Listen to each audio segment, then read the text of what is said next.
y que estos existieron desde hace mucho tiempo en nuestro planeta.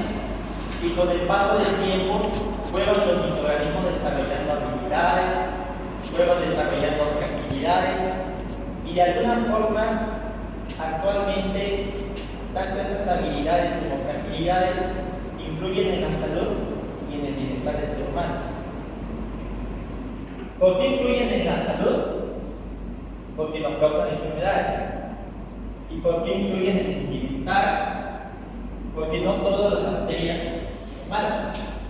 No todas las bacterias son malas. Entonces,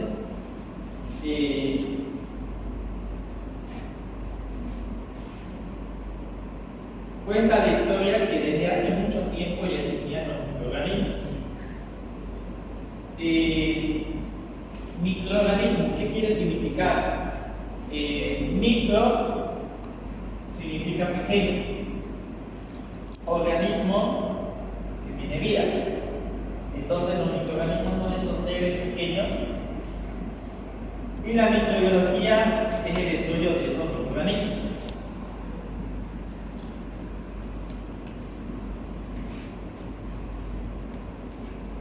En otras palabras, creo que estudiar en microbiología que viene a ser el estudio de bacterias, de virus, de parásitos y de hongos.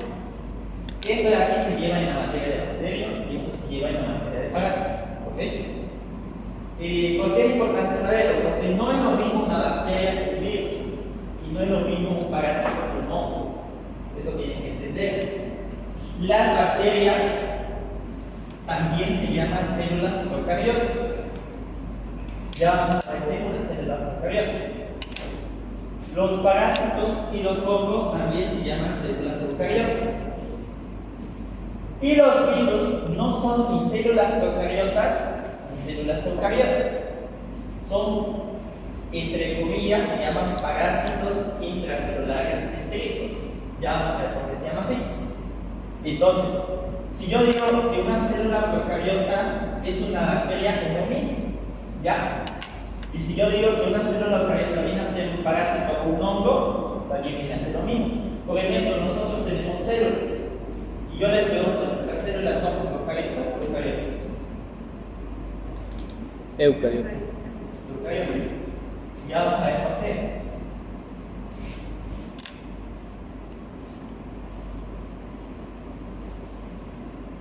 Esta tablita se la tienen que saber bien. Porque si ustedes dominan esta tablita, créanme que ya van a entender en qué se parece una bacteria, un virus o un parásito a un hongo. Por ejemplo, aquí dice características. Vamos a ver características que tienen las bacterias, que tienen los virus, que tienen los parásitos y que tienen los hongos. Por ejemplo, la bacteria es una célula, sí es una célula. Ya dijimos que es una célula procariota. Los parásitos son células, sí. Ya dijimos que son células. Los hongos son células, sí. Los virus dijimos que no son. Los virus no son células, se tienen que entender. Porque los virus son microorganismos que necesitan de una célula para vivir. Es decir, el COVID necesita entrar a nuestro cuerpo para producirnos síntomas, para producirnos signos. El COVID tiene que unirse a distintos receptores que nosotros tenemos en el interior de nuestro sistema respiratorio. Y es por eso que nosotros tenemos la tos. ¿Entienden? Entonces, no voy a cometer esta burla de decir que los virus, porque cada vez una sacada, voy a hacer una sacada. Diámetro, o sea, tamaño. De aquí lo más importante es que los virus son más pequeños que las bacterias. Los virus se miden en nanómetros y las bacterias se miden en micrómetros. Es un juego de palabras, mira. Un milímetro tiene un milímetro es la unidad más pequeña que vemos en esta regla, ¿no? Entonces, una micra tiene 1000 milímetros. Y en cambio, un nanómetro tiene 1000 micrómetros. ¿Entienden? Entonces, viene del milímetro a micra y nanómetro.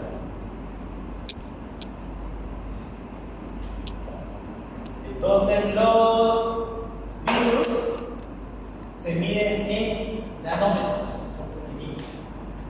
Las bacterias se miden en micras, son pequeñitas. Ambas se tienen que ver a través del microscopio. Los parásitos son los seres más grandes. Incluso nosotros llegamos a ver parásitos, como por ejemplo las tenis. Esas sí se pueden ver a simple vista. Los hongos también se pueden ver a simple vista, pero también se ven en el microscopio. Ya, entonces, dijimos, diámetros son los pequeños núcleos de las bacterias. ¿Cuál es la composición de su ácido nucleico? Es decir, ¿qué tiene en el interior del núcleo? ¿Tienen ADN o ARN? Todos tienen ADN y ARN, excepto los virus. Los virus tienen o bien ADN o bien ARN. Nosotros las personas tenemos ADN y ARN, pero los virus no tienen ambas plenas. Por ejemplo, un virus que tenga ADN, el virus de la hepatitis B, un virus que tenga ARN, el virus del herpes. ¿Ya? Entonces, el ácido nucleico varía en composición de un virus o de una bacteria. El tipo de núcleo. Ya dijimos que el tipo de núcleo de la bacteria es procariota, de un parásito es eucariota y de un hongo es eucariota. Un virus no tiene núcleo, porque dijimos que no es una célula que tiene vida. La naturaleza de la superficie externa, es decir, la superficie externa que la cubre. A la bacteria lo cubre una pared que está compuesta de peptidoglicano. El peptidoglicano es un compuesto que va a facilitar el hecho de clasificar a las bacterias en gram positivas y gram negativas, ya lo vamos a ver. El virus está compuesto por una cápsula, es decir, una estructura proteica, como que al virus lo rellena una estructura que tiene muchas proteínas, y esa estructura en conjunto se denomina cápsula. Los parásitos tienen una membrana flexible y los hongos tienen una pared celular de quitina o de celulosa. ¿Cómo se dividen? Las bacterias se dividen mediante un mecanismo que se llama fisión binaria transversa. Ya vamos a ver cómo es ese mecanismo, en qué consiste.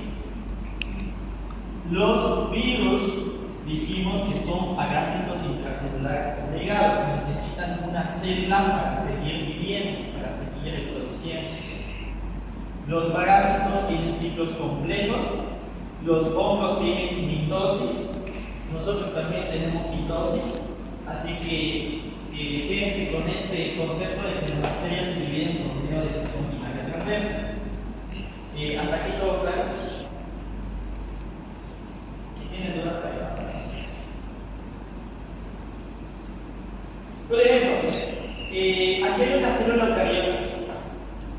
Pensé que eso era una pizza. Pensé que era una pizza. Y aquí tenemos una célula eucariota. Puede ser cualquier bacteria. Pensé que era una pizza.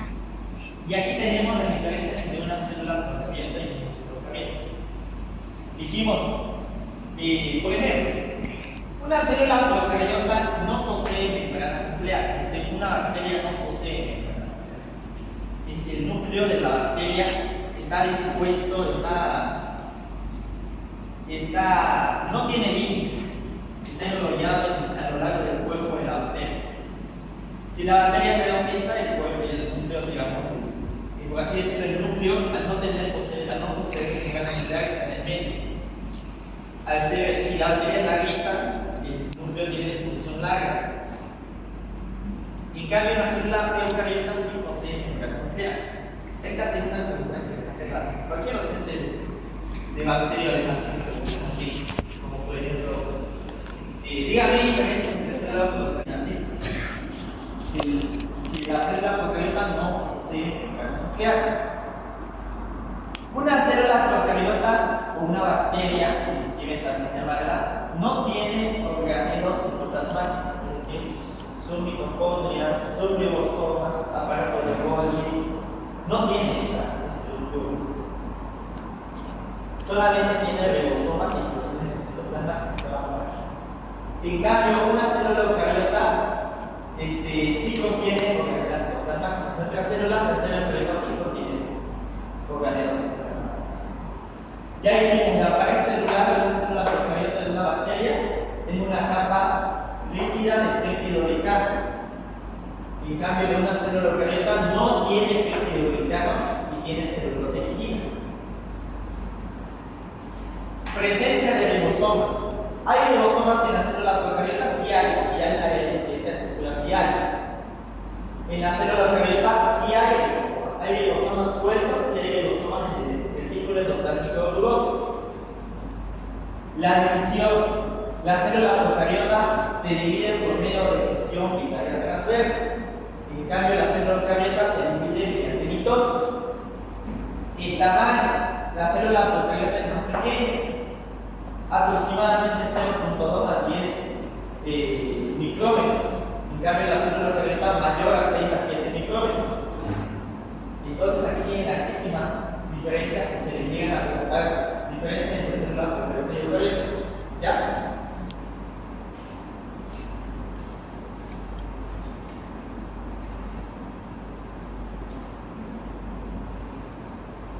Bien, dijimos que vamos a empezar con las bacterias. Esta es una bacteria común. Una bacteria es un microorganismo que tiene elementos ligados y tiene elementos facultativos. Elementos obligados son todas esas estructuras que sí o sí necesitan la bacteria. Una bacteria sí o sí necesita pared celular, una bacteria sí o sí necesita membrana citoplasmática, una bacteria sí o sí necesita citoplasma, una bacteria sí o sí necesita núcleo. Esto, todas las bacterias, independientemente sea cualquier bacteria, sí o sí tienen. En cambio, elementos facultativos son elementos que puede tener la bacteria, pero también no puede tener. Hay bacterias que tienen cápsula, hay otras bacterias que no tienen cápsula. Hay bacterias que tienen flagelos, que tienen fíbulas, que tienen glicocales, que tienen esporos. Vamos a ir desarrollando cada uno de ellos. Pero, ¿qué significa que una bacteria tenga estos elementos? Una bacteria que tenga estos elementos, entre comillas, es más mala que eso. Es más virulenta. ¿Qué significa virulencia? Virulencia quiere decir, virulencia es la capacidad de un microorganismo para desarrollar patogenicidad. ¿Y qué es una patogenicidad? Es cualquier condición que llegue al ser humano a provocar enfermedad. Entonces, porque una bacteria tiene un elemento facultativo, la hace más, pueden decir más mala, pero vayan acostumbrándose a decir más virulenta. ¿Ya? Es lo correcto. A partir de ahora tenemos que tener un lenguaje más médico, un lenguaje más técnico. Está bien, la primera clase de van a ser para que digan un elemento facultativo hace que una bacteria sea más mala. Está bien. Para la primera clase está bien. Pero ya para su final, no digan eso. Algunos no lo dan. No se van a hacer. ¿Ya? Entonces, esta es una bacteria normal. Aquí vamos a ver, no se ve bien, pero lo vamos a ir viendo cada uno de ellos. Por ejemplo, vamos a ver primero la pared celular. ¿Ya? La pared celular es la estructura que forma la estructura externa.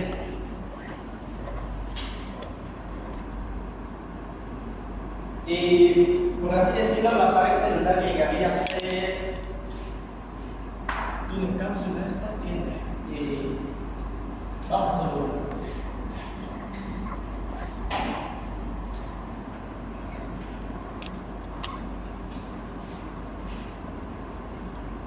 Digamos que este es el aparato celular.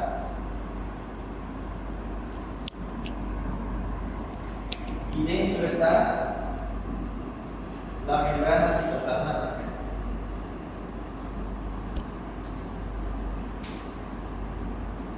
Y aquí está el citoplasma. ¿Ok? Entonces, pared celular, membrana citoplasmática y ahí está el citoplasma. ¿Ya?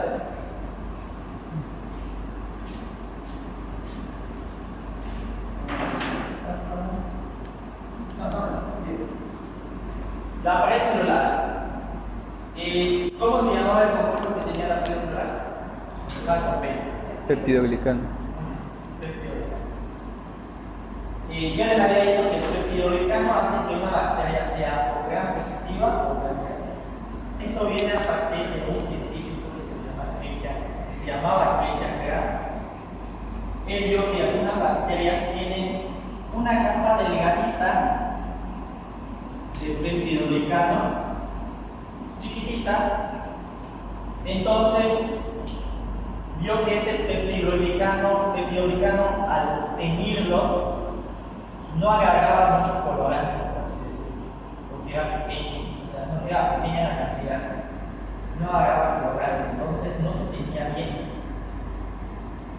Entonces esa bacteria se llama, la que se llamó gram negativa.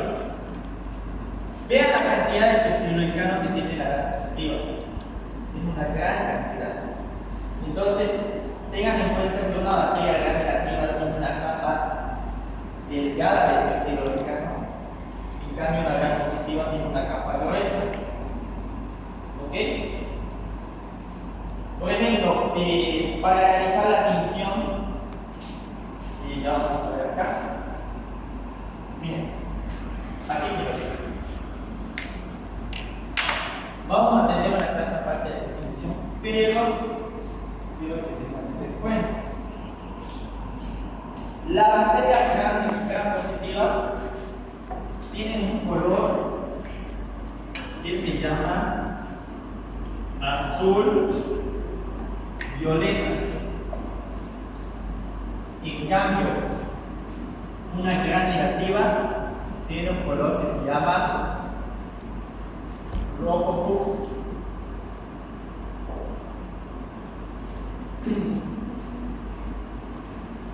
Se ve la diferencia, ¿no? Este tiene un colorcito más lila, por así decirlo, morado. En cambio, este es un color más rojo. Y esto viene a partir de que no le voy a hacer mucho para no chiparlos, pero para teñir una bacteria tiene que tener en cuenta que las bacterias no tienen color, son incoloras. Entonces es difícil verlas en el microscopio. Entonces lo que hace el microbiólogo lo que hace es colocar en el portaobjetos la bacteria y teñirla. Utiliza un colorante primero que se llama azul violeta o cristal violeta y las bacterias se teñen así, tanto gram positivas como gram negativas, así se teñen. Pero ¿qué dijimos? Dijimos que las bacterias gram negativas tienen poco peptidoglicano y que esta tiene más. Entonces el microbiólogo, para no confundirse, coloca un decolorante que se llama alcohol acetona. Entonces, ¿cuál creen que se distingue? Negativa. ¿La capa gruesa o la capa delgada? La delgada, porque no tiene mucho peptidoglicano, no agarra mucho colorante azul violeta, entonces se destiñe, vuelve a hacerse transparente. Y el microbiólogo ya supo de que es gram positiva, entonces esta, para no dejarla así transparente, coloca el colorante que se llama safranina y la tiene de este color. ¿Se entiende? ¿No? Es por eso la diferencia entre una bacteria gram positiva y una bacteria gram negativa. Que la cantidad de peptidoglicano es la que determina si una bacteria va a teñirse de color azul violeta o se va a teñir de color rojo fucsia.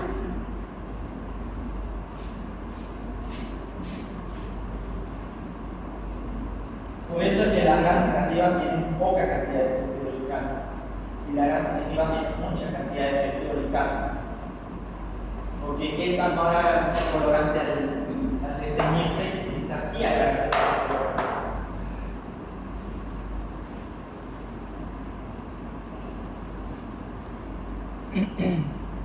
Hasta ahí todo claro para la pareja.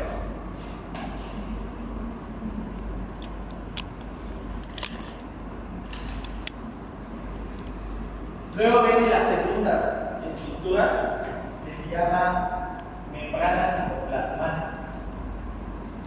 Y la membrana citoplasmática dijimos que era la segunda estructura que estaba una vez descubierta la pared celular, nos podemos encontrar con la membrana citoplasmática. Sin embargo, la membrana citoplasmática no está pegada a la pared celular, es decir, no está unida. Hay un espacio siempre entre pared celular y membrana que se llama espacio periplásmico. Esta versión es loca. ¿Ya? Entonces, en la membrana citoplasmática lo que se va a encontrar es una estructura que se llama mesosoma tabicante. El mesosoma tabicante es como, por ejemplo, ver así. Si pongamos una bacteria acá, digamos es una bacteria larguita, ¿sí?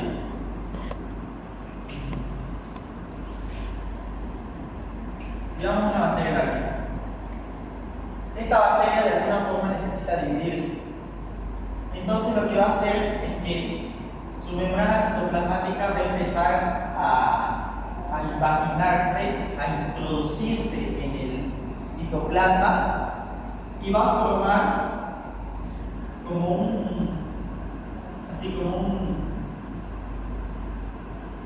se va a introducir, ¿no? Y esto va a provocar de que la bacteria se divida en dos.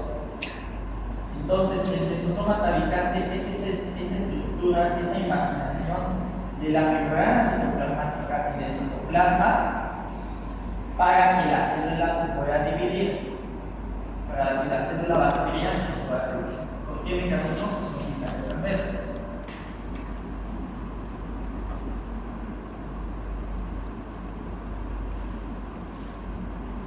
Eso es en cuanto a la membrana citoplasmática.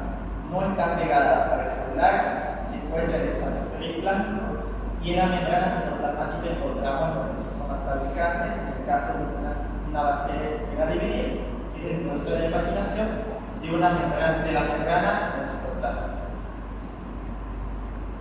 Y luego tenemos el citoplasma. Yo les había dicho que una célula procariota, una bacteria, no tiene organelas citoplasmáticas en su citoplasma, excepto ribosomas e inclusiones citoplasmáticas.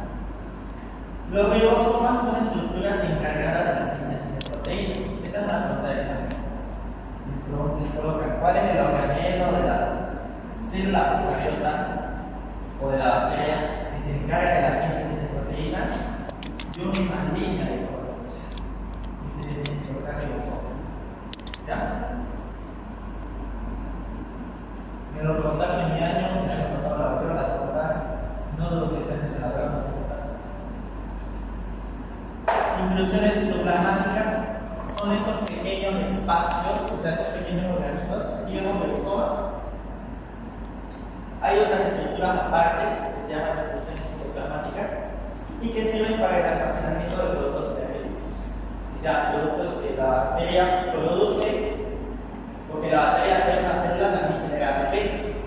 O sea, la bacteria sí genera ATP. Entonces, esos productos energéticos tienen que almacenarse en algún lado. Y eso se llama inclusiones citoplasmáticas.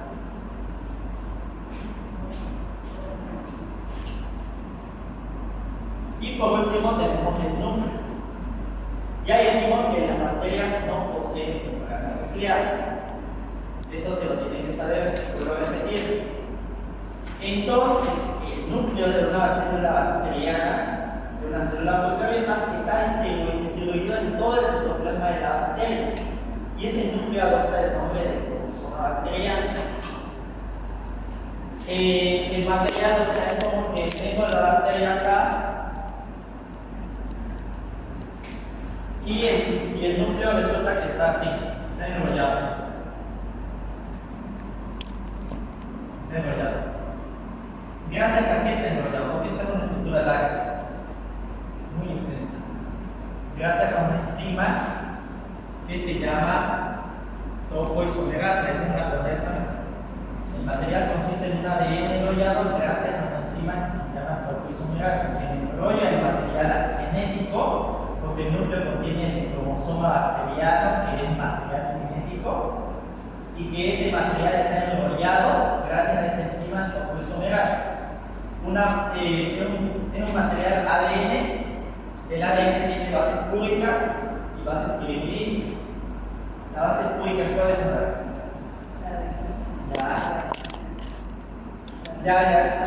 ¿Y las pirimidínicas?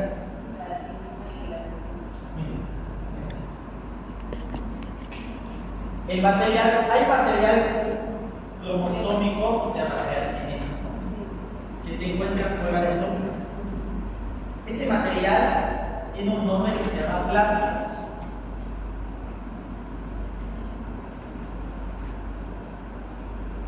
Plásmidos. Este material extracromosómico se llama, porque también está fuera del cromosoma bacteriano, es responsable de la resistencia a los antibióticos. Es decir, evita que la célula sea destruida por los antibióticos y permite la transferencia de esta resistencia a otras bacterias. Ya vamos a ver cómo lo hacen. ¿Ok? Eso es con relación al núcleo. No sé si se ve bien, se les voy a pasar de ahora. Aquí se ve muy bien el material. El color lila es el núcleo, está enrollado.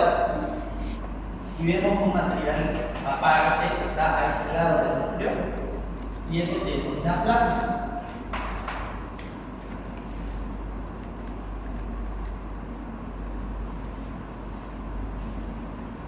Ya, entonces hasta ahí fueron los materiales o las estructuras obligadas. Membrana citoplasmática, pared celular, citoplasma y núcleo. Toda bacteria necesita eso para vivir. No hay citoplasma, no hay bacteria. ¿Ok? Y así fueron los organismos. Vamos a ver ahora las que son facultativas, es decir, hay bacterias que tienen flagelos. ¿Y para qué les sirve el flagelo? El flagelo es esta estructura larga. Esta estructura le hace bien a la bacteria, porque la bacteria gracias al flagelo se puede mover. Hay bacterias que se mueven, hay bacterias que tienen flagelos, pero el flagelo lo tiene en de distintas formas. Por ejemplo, una bacteria que tiene un solo flagelo se llama monotrica. Por ejemplo, la que produce el cólera, el vibrio cólera, es una bacteria monotrica, porque solamente tiene un flagelito. Hay bacterias que tienen flagelos en ambos extremos, eso se llama anfitricas, pero son uno solo extremo, uno en un extremo y otro en otro. Hay otras que tienen varios flagelos, pero en un solo extremo, y esas se llaman lofotricas. Y hay bacterias que tienen muchos flagelos a lo largo de todo el cuerpo de la bacteria, y eso se llama peritrico.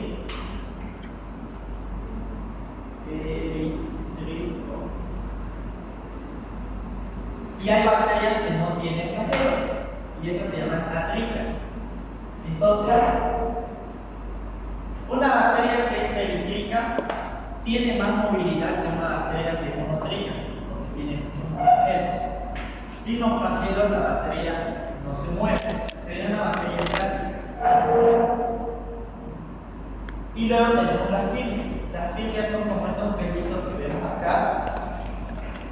También llevan otro nombre que se llama pilis. Las filias permiten que la bacteria se una a un tejido. Es como un pegamento que adhiere la bacteria a cualquier tejido. Puede ser una célula endotelial. epitelial, puede ser a una célula respiratoria, puede ser a la piel. Entonces, gracias a las fibras la bacteria se adhiere. Pero aparte de eso, le ayuda a la bacteria a transferir resistencia genética a otra. Es decir, una bacteria se une con otra por medio de estas fibras, se pegan, por así decirlo, y entre ellas se transfiere material genético. Entonces, si le llegan a preguntar cuál es la estructura de la bacteria que permite la adherencia de la bacteria a un pero además permite la transferencia genética de resistencia a antibióticos, son las fibras. ¿Ya?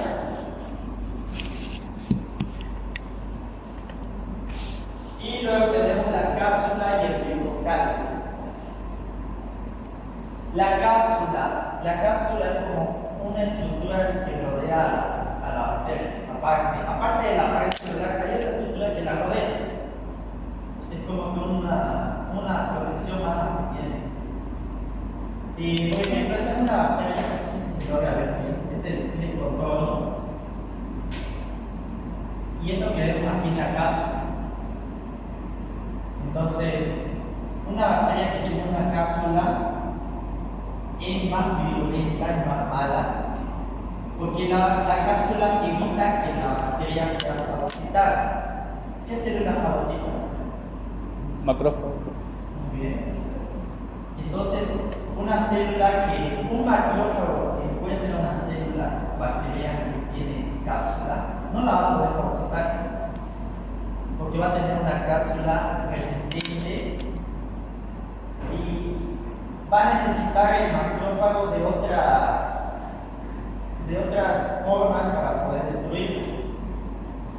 A veces ni siquiera las llega a destruir, por eso que los antibióticos no llegan a ser efectivos, por así decirlo, porque nosotros no nos percatamos que una bacteria tiene una cápsula y le damos un antibiótico y resulta que el paciente no se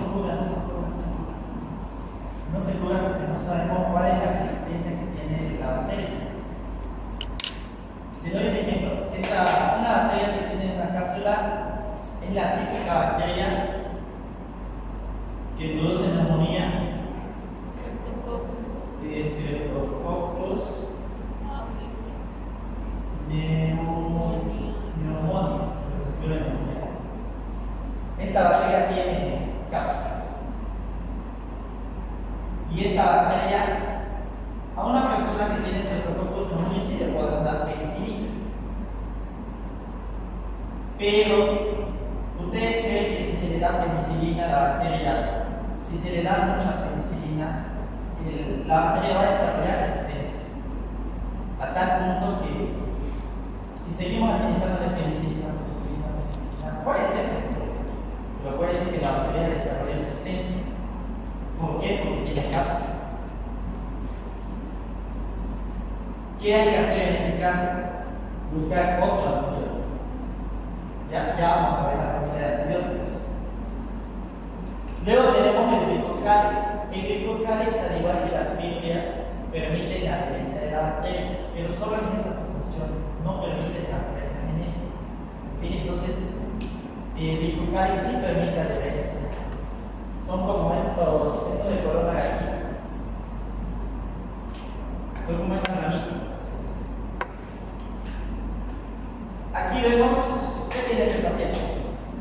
Están sus dientes amarillos, ¿qué tiene? Sarno. Caries. ¿Por qué le pongo la imagen de la carie al glicocáliz? Porque hay una bacteria que produce caries y que tiene glicocáliz.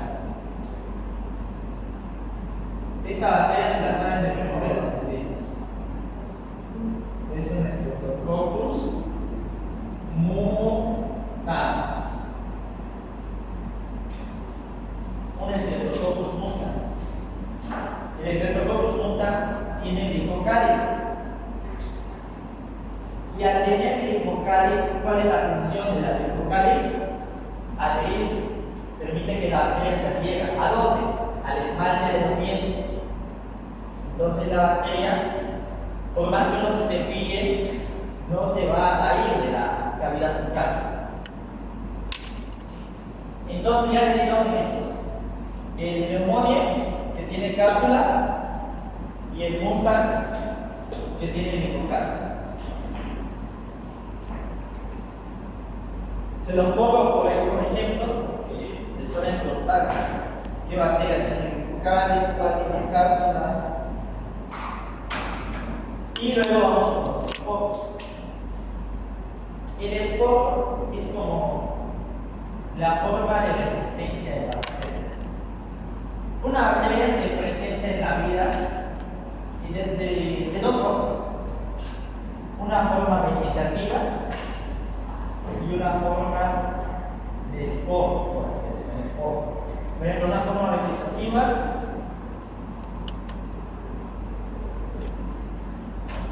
y una forma de esporo. Una bacteria necesita para vivir un buen pH, una buena temperatura, que el medio donde vive tenga nutrientes, tenga agua. Entonces ahí se siente feliz la bacteria, se siente que tiene todo. Entonces esa bacteria es un poco vegetativa, porque gracias a esos nutrientes la bacteria tiene todo y produce enfermedad. Pero ¿qué pasa si le quitamos el agua? Le quitamos la temperatura, le quitamos el pH. Esa bacteria no va a vivir bien así. Entonces, ¿qué es lo que hace? Busca una forma de resistencia que se llama forma de esporo. Por ejemplo, les voy a poner un ejemplo. El típico ejemplo que otorgan todos los docentes. El del Clostridium tetani. Este produce tétanos. El Clostridium tetani es una bacteria que nosotros tenemos en nuestro intestino. Ahí está en forma vegetativa, porque está feliz, tiene todo. ¿Qué pasa cuando una persona defeca en la calle? Muy bien. La bacteria sale al mundo, sale afuera del intestino y resulta que ya no tiene lo que le proporcionaba el intestino, que eran nutrientes. Entonces la bacteria necesita una forma de resistencia, que es la forma de esporo. ¿Y qué pasa si un niño se cae en la tierra y esa tierra estaba contaminada con ese pecado?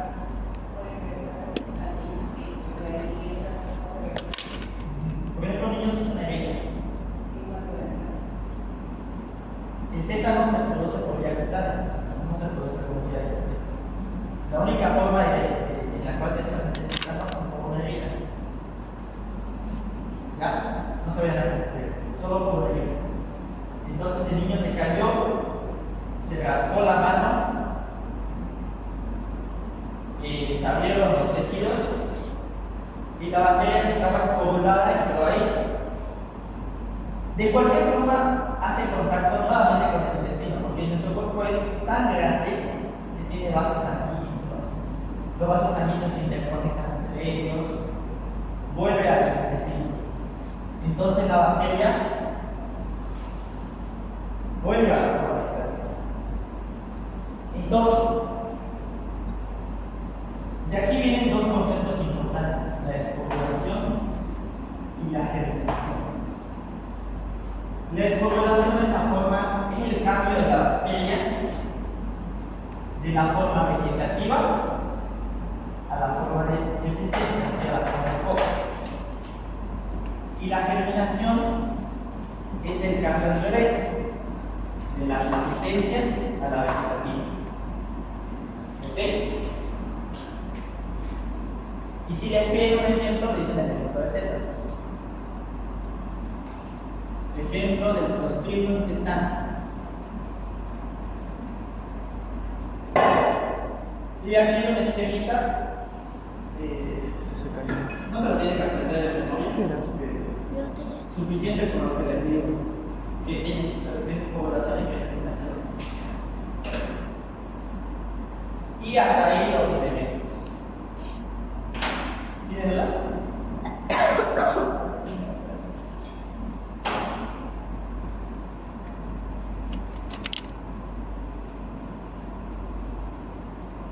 ¿No hay dudas?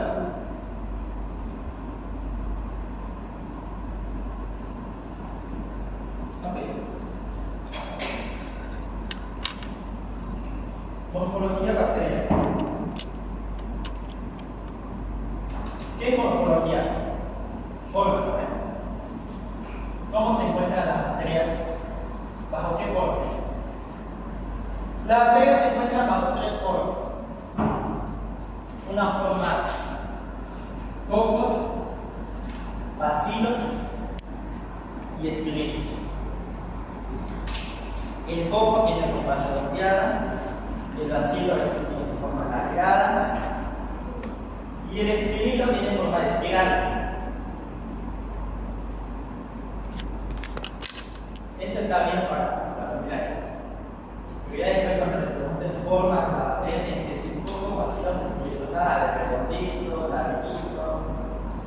Porque si no, sacar los bebés. No es por fijar, pero así pasó el tiempo. ¿Qué forma tiene la bacteria? Redonda, doctor. ¿Cómo que redonda? Dijo. Se dice redonda, pero si es redonda. Y le seguía, es redonda, es redonda. Ya está bien, es redonda, pero usted no tiene que decir redonda, tiene que decir forma de coco. Hay bacterias que no se tiñen con la tinción de grano. Estas bacterias son las micobacterias, las espiroquetas, que son los espiritos, y el micoplasma. Las micobacterias no se tiñen con tinción de grano, porque su pared celular no tiene peptidoglicano, o sea, tiene peptidoglicano, pero tiene más lípidos. Entonces, al tener más lípidos, dificulta la tinción. Entonces el microbiólogo recurre a otras tinciones y eran tinciones siemens. Por ejemplo, la tuberculosis. La tuberculosis es transmitida por el Mycobacterium tuberculosis. Entonces el Mycobacterium es una micobacteria. El Mycobacterium tuberculosis no se tiñe con tinción de grano, se tiñe con la tinción de Siemens, porque el Mycobacterium tiene en su pared celular lípidos y los lípidos impiden que los colorantes de la tinción de grano puedan hacer eso.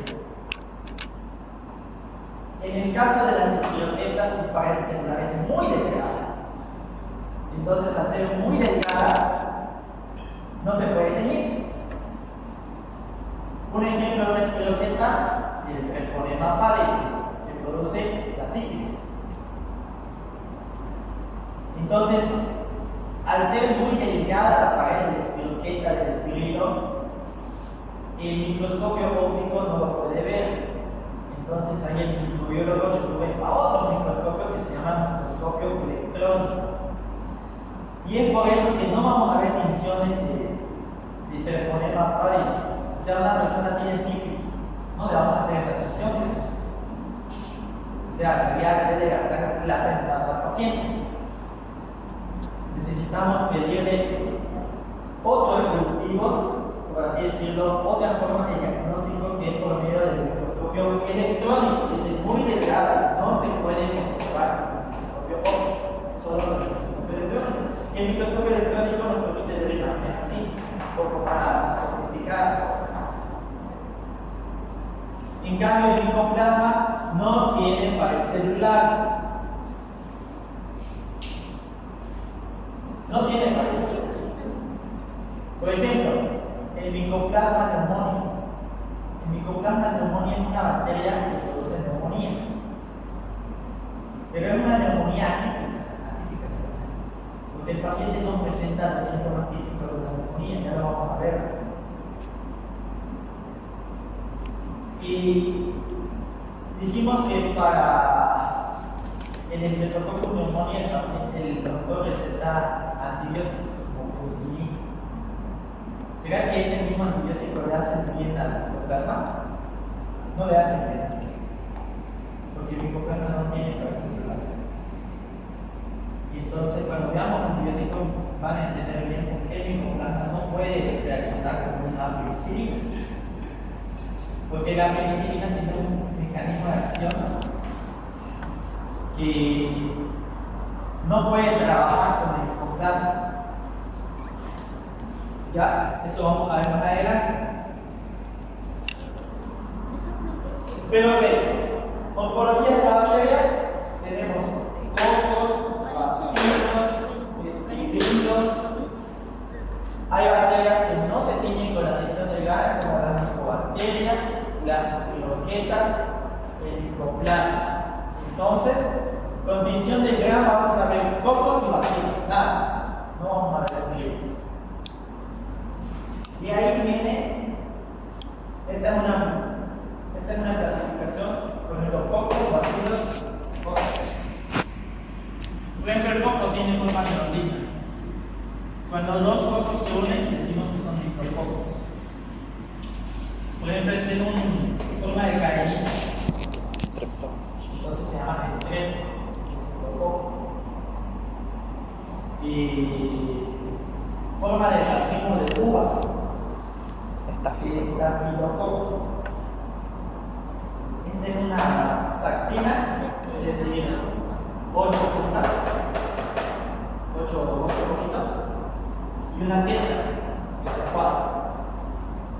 Lo más importante, el coco, cuando se unen dos son diplococos, una cadena son streptococos, y una forma de racimo de uvas, estafilococo. Los bacilos, que son los que tenían forma más alargadita, por así decirlo, tenemos el cocobacilo. Este es un tipo ovalado. Tenemos el bacilo. Hay dos bacilos, entonces se llaman diplobacilo. Hay una cadena de bacilos, streptobacilos. Hay en forma empamizada. Pero lo más importante son los bacilos, que son cocobacilos y diplobacilos. Y ya tenemos otras formas.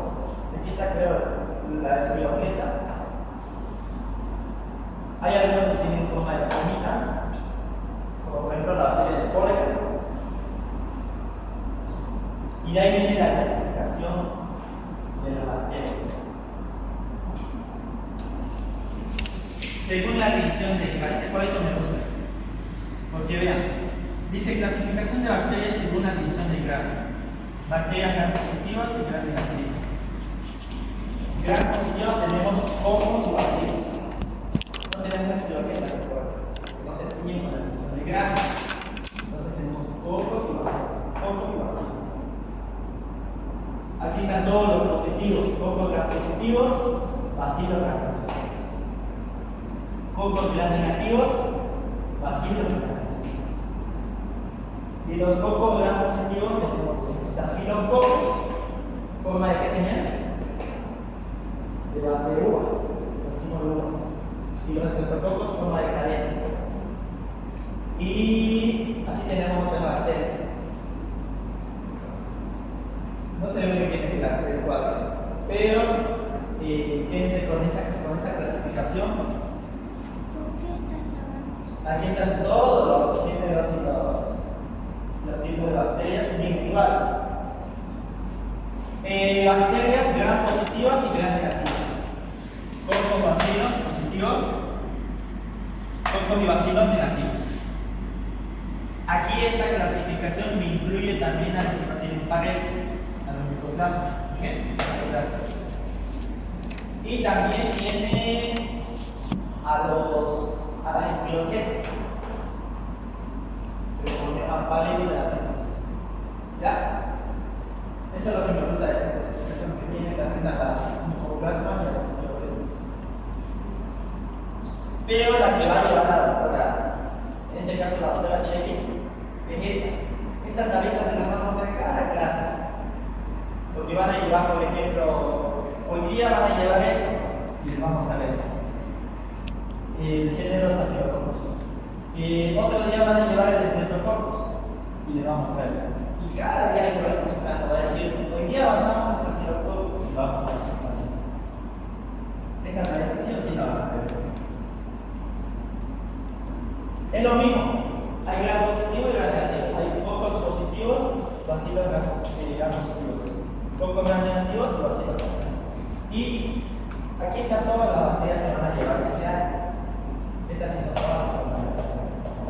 Aquí no están los micoplasmas ni las proteínas. Digo, para que se den una idea, estas son las que voy a llevar en cuanto a la tensión de grado. Ok, entonces